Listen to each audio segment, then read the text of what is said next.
वहां से एक और बारात निकली जो कि दूसरे समुदाय की थी।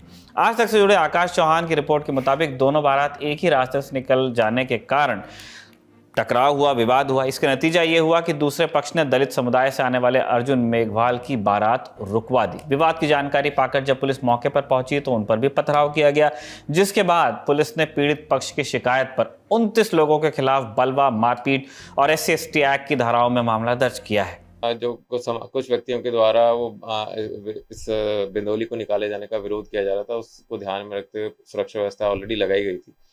सब कुछ सुचारू रूप से चल रहा था। इसी दौरान कुछ उपद्रवी तत्वों ने, करीब 40-50 लोगों ने, जो जवान है BSF का, उसकी जो बारात जा रही थी उसको रोकने का प्रयास किया तथा उसमें जो पुलिस पार्टी लगी हुई थी वहाँ पे पथराव किया गया।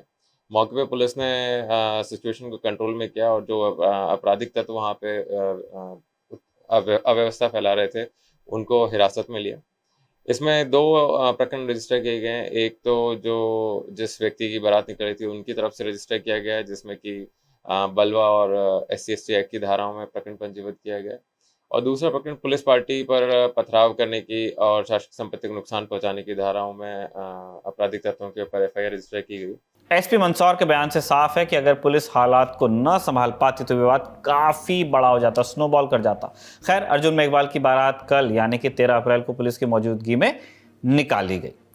मध्य प्रदेश से अब चलते हैं राजस्थान। 12 अप्रैल को बाड़मेर जिले के आसाड़ी गांव में एक दलित शख्स कोजाराम मेघवाल की निर्ममता से हत्या कर दी गई। आरोप गांव के कुछ दबंग किस्म के लोगों पर लगा। आज तक के दिनेश बोहरा के मुताबिक 15 मार्च को कोजाराम ने SP के सामने जान के खतरे का अंदेशा जताया था। आरोप लग रहे हैं कि पुलिस ने समय रहते कार्रवाई नहीं की, जिसकी वजह से कोजाराम को जान से मार डाला गया। अब इस हत्या को लेकर राजस्थान के कई हिस्सों में गहलोत सरकार के खिलाफ प्रदर्शन हो रहे हैं। ये घटनाएं भी जो हमने आपको बताई, ये बीते 2-4 दिन की घटनाएं जिनकी जानकारी हम तक पहुंची है और हम आप तक पहुंचा रहे हैं। लेकिन हम सब जानते हैं कि वंचित तबके के साथ भेदभाव और शोषण के ऐसे मामलों की संख्या गिनती में बहुत बड़ी है, जो कभी कहीं रिपोर्ट नहीं होती। जो रिपोर्ट होते हैं एक नज़र उन पर डाल लेते हैं। मेटा वाले जो आंकड़े हैं, अपराध के आंकड़े इकट्ठा करने वाली सरकारी संस्था NCRB के आंकड़ों के मुताबिक साल 2018 में कुल 42,793 मामले अनुसूचित जाति के लोगों के साथ अपराध के दर्ज हुए। इसी तरह 2019 में 45,961 मामले, 2020 में 50,291 मामले और 2021 में 50,900 मामले दर्ज हुए। ST यानी अनुसूचित जनजाति के लोगों के साथ हुए अपराधों की बात करें तो 2018 में 6,528 मामले दर्ज हुए, 2019 में 7,570, 2020 में 8,272, 2021 में 8,802 मामले दर्ज हुए।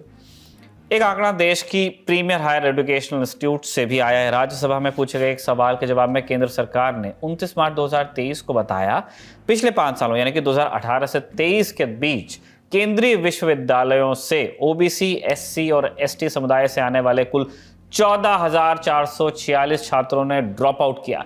इसमें OBC के 6,901, SC कैटेगरी के 3,596 और ST कैटेगरी के 3,949 छात्र शामिल हैं। ड्रॉप आउट मतलब एडमिशन के बाद अपना नाम वापस ले लेना या पढ़ाई बीच में छोड़ देना। इसी तरह भारतीय प्रौद्योगिकी संस्थान, जहां मार होती जाने के लिए IIT, वहां से 4,444 छात्रों ने ड्रॉप आउट किया। इसमें OBC के 2,544, SC कैटेगरी के 1,362 और ST कैटेगरी के 538 छात्र शामिल हैं। सरकारी आंकड़ों के मुताबिक भारतीय प्रबंधन संस्थान यानी IIM से पिछले 5 सालों में 366 छात्रों ने ड्रॉप आउट किया। इसमें 133 OBC, 143 SC और 90 ST कैटेगरी के छात्र शामिल हैं। ये नंबर्स आपको ये बता रहे हैं, ऐसा नहीं है कि सिर्फ इन्हीं समुदायों से बच्चे ड्रॉप आउट कर रहे हैं, लेकिन ये तो आपको दिख ही रहा है कि ओवर रिप्रेजेंटेड है ये समुदाय, जो इनका नंबर है पॉपुलेशन में, उस हिसाब से ड्रॉप आउट ज़्यादा इनके बीच में देखने को मिल रहा है। ड्रॉप आउट के आंकड़े देते हुए सरकार ने ये भी कहा कि कई बार छात्र अपनी पसंद के विषय, स्ट्रीम या शहर संस्थान में जाने का विकल्प न मिलने की वजह से अपना नामांकन वापस लेते हैं। सरकार वंचित समुदाय के छात्रों के लिए कई तरह की स्कॉलरशिप्स और स्कीम चला रही है। सरकार की बात सही हो सकती है, लेकिन हायर एजुकेशनल कैंपसेस में होने वाले भेदभावों से इनकार नहीं किया जा सकता, जहां से समय समय पर छात्रों के साथ भेदभाव की खबरें आती ही रहती हैं। अभी बीते 12 फरवरी को ही IIT बॉम्बे में पढ़ने वाले 18 साल के दर्शन सोलंकी ने सुसाइड कर लिया। बाद में पता चला कि साथी छात्रों के हैरेसमेंट से तंग आकर दर्शन ने कदम उठाया था। इस बात का जिक्र स्वयं भारत के मुख्य न्यायाधीश जस्टिस DY चंद्रचूड़ ने भी अपने संबोधन में किया था। फरवरी में ही हैदराबाद के मेडिकल कॉलेज में PG स्टूडेंट डॉक्टर प्रीति ने भी सुसाइड कर लिया। इसके पीछे भी वजह रैगिंग और हैरेसमेंट ही बताई गई। दर्शन और प्रीति का केस अपवाद नहीं है। पीछे मुड़कर देखेंगे तो न जाने कितने ही ऐसे नाम हमें दिखाई देते हैं। 27 मार्च 2023 को लोकसभा में पूछे गए एक सवाल के जवाब में केंद्र सरकार ने बताया था कि पिछले 5 सालों में IIT में कुल 33 छात्रों ने सुसाइड किए, जिनमें से 16 छात्र रिजर्व कैटेगरी से ही आते थे। इसीलिए हम कह रहे हैं ओवर रिप्रेजेंटेशन है इनका इन नंबर्स में। इसी तरह NIT से सुसाइड के 24 मामले सामने आए, जिनमें 14 छात्र रिजर्व कैटेगरी से थे। ये हुए आंकड़े। इस मामले में तफसील से समझने के लिए हमने बात की UGC के पूर्व चेयरमैन सुखदेव थोराट से। हमने उनसे समझना चाहा कि हायर एजुकेशनल संस्थाओं में जाने के बाद छात्रों का उत्पीड़न कैसे होता है। बिल्कुल होता है। देखो, हायर एजुकेशन इंस्टीट्यूशन में वो लड़के या लड़कियां जो जाती है वो भी तो समाज के है ना, और अपने घर में उनका सोशलाइजेशन होता है, घर में ही उनको विचार मिलती है, समाज में विचार मिलते हैं, और वो हायर एजुकेशन में जाते हैं, IIT में हो, कॉलेज में हो या यूनिवर्सिटीज में हो, तो जो विचार उनको बचपन में मिले हुए हैं या जब ग्रो किए हैं वो विचारों के साथ जाते हैं। वो विचार जाति से जुड़े हुए होते हैं जनरली। तो इसलिए हायर एजुकेशन इंस्टीट्यूशन में भी तो डिस्क्रिमिनेशन है। Ministry of health and family welfare ने AIMS में जो सुसाइड हुआ था दलित लड़के का, तो मेरे चेयरमैनशिप में कमेटी बनाई थी, तो उसमें वो सारा निकल आया। Discrimination in multiple sphere, classroom में है, टीचर के बिहाफ पे है, स्टूडेंट के बिहाफ पे है, एडमिनिस्ट्रेशन के बिहाफ पे है, सोशल कैंपस पे है। तो डिस्क्रिमिनेशन दलित बच्चों का हॉस्टल में होता है, खाने मेस में होता है, ये सब निकल आया है। तो डिस्क्रिमिनेशन तो होता ही है। उसके बाद न्यूपा में एक स्टडी हुई, वो लंबी स्टडी हुई, कोई 5-6 स्टेट यूनिवर्सिटीज थी और कुछ 5-6 कॉलेजेस थे। उसमें भी ये बिल्कुल इसी स्पीयर में रिजर्वेशन निकल आया है कि स्टूडेंट में, स्टूडेंट टीचर में, स्टूडेंट दलित स्टूडेंट और एडमिनिस्ट्रेशन में डिस्क्रिमिनेशन वेरियस फॉर्म में होता है। और स्टूडेंट आपस में डिस्क्रिमिनेशन करते हैं। पीयर ग्रुप जो है, फ्रेंड ग्रुप जो है, वो जाति के आधार पर बनते हैं, तो एक तरीके से सोशल आइसोलेशन है।